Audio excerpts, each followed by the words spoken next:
Hello and welcome to Trinity TV. Today we are discussing the world reactions to Donald Trump's return to the White House with the 2024 US presidential election results in. Donald Trump is set to become the 47th president of the United States. This election has triggered strong responses from global leaders and international organizations alike. Let's go through these responses country by country. First of all, let's cover responses from some of America's closest allies who were quick to congratulate the president. From the United Kingdom, Prime Minister Keir Starmer offered his congratulations, calling for a continued alliance between the UK and US in a defense of their shared values. The message conveyed stability and mutual support, reinforced the close transatlantic bond. In Israel, Prime Minister Benjamin Netanyahu celebrated what he called Trump's historic comeback, expressing excitement over the strengthened US-Israel partnership. Defense Minister Israel Katz echoed this, hoping the alliance will stand firm on shared security goals, particularly against common threats in the Middle East.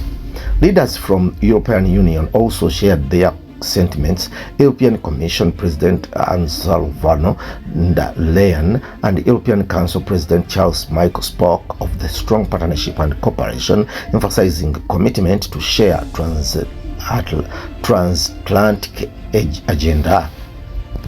Turning to the Middle East, reactions have been deserved, reflecting the region's unique relationship with the US. Qatar's Emir Sheikh Tamim bin Hamad Al Thani welcomed the prospect of continued collaboration, especially on issues of security and regional stability. Egypt's President Abdel Fattah el-Sisi congratulated Trump, expressing a desire for increased stability in the Middle East and for productive partnership. In contrast, Iran's response was notably reserved. Government spokeswoman Fatemeh Magellan emphasized that their policies towards the US are steady and unaffected by changes in administration. Turkey's President Recep Tayyip Erdogan extended congratulations, referring to Trump as a friend, and expressed optimism for further collaborations. Across Asia, reactions to Trump's victory have shown a mix of cautious optimism and strategic acknowledgement. In China, Ministry of Foreign Affairs spokeswoman Mao Ning highlighted a consistent policy towards the US, emphasizing principles of mutual respect and cooperation.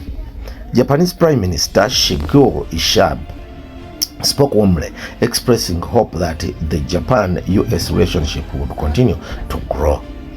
Taiwanese President Lai Ching-te also congratulated Trump, reaffirming the strength of US-Taiwan relations as a key element of the regional stability. South Korean President Yoon Suk-yeol expressed confidence in a continued strong alliance between the Republic of Korea and the US. European leaders have voiced their support for working with the Trump administration through differing tones.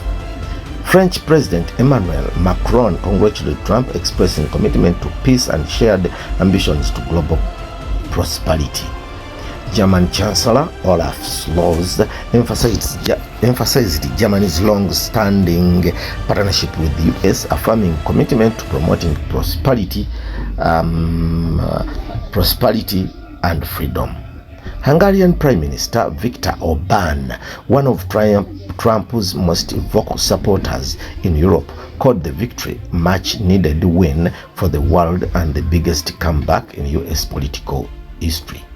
From Russia, Kremlin spokesman Dmitry Peskov expressed that while Trump may have pragmatic qualities, Russia respects the will to assert his approach to the US relations.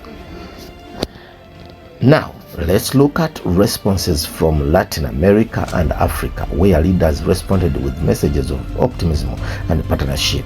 Mexican President Claudia Sheinbaum conveyed her commitment to good relations with the U.S. and emphasized Mexico's sovereignty and independence. Argentine President Javier Milei congratulated Trump, signaling that Argentina would be a supportive ally. Nigerian President Bola Tinubu voiced a readiness for economic cooperation and peace initiatives. South African President Cyril Ramaphosa reiterated his commitments to strong mutual benefits partnership.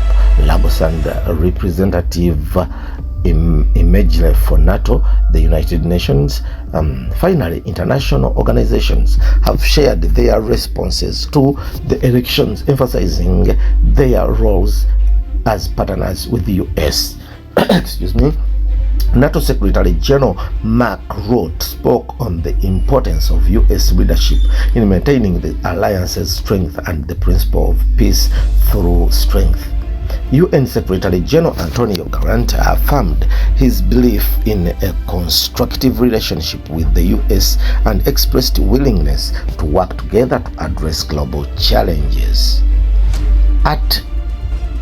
As the world congratulates and reacts to Donald Trump's return to presidency, we expect shifts in the US foreign policy, partnership, and global relations. For ongoing analysis, stay with us here at Twitter TV and subscribe for more updates.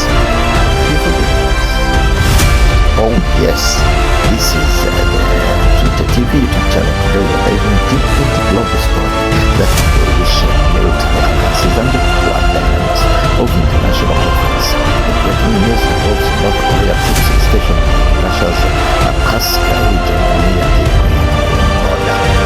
Approximately 1,000 North Korean soldiers have reportedly been deployed to Kursk, the strategic Russian region close to Ukraine, making a significant military alliance between Russia and North Korea.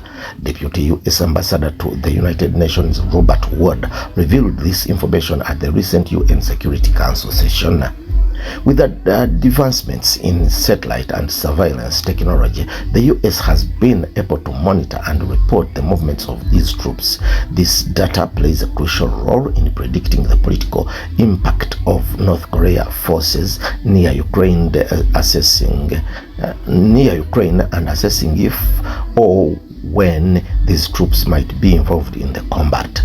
Deploying thousands of troops from North Korea to Russia also raises questions about the physical and mental well-being of these soldiers. Military experts suggest that adjustments to new environment with different climate conditions and facing the physiological toll of warfare would significantly impact their health. This move impacts the lives of people far beyond the battlefields. Families and communities in both North Korea and Russia may face extended separations from loved ones and the emotional weight of potential casualties in prolonged conflict. In terms of global military alliance, this marks a shift. The cooperation between Russia and North Korea could signal a new ranking of military partnership that may challenge existing powers, including NATO and its allies.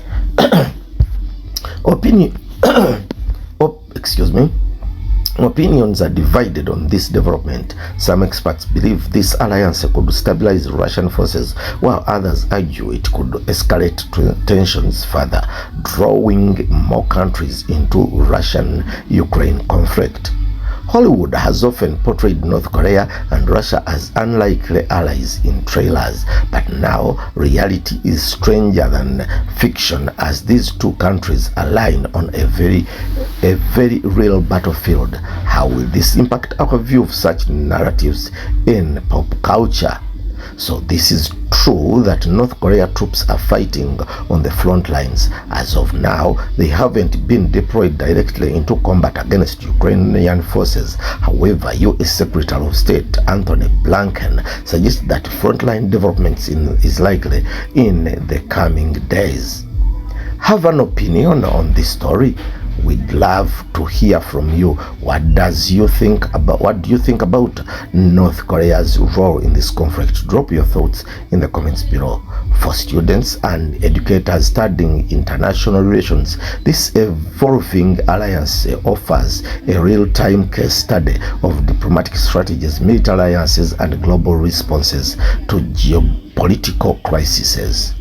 This week's UN Security Council meeting has brought this issue to the forefront, with multiple international responses anticipated. Stay tuned as global leaders discuss potential sanctions, diplomatic moves, and strategies.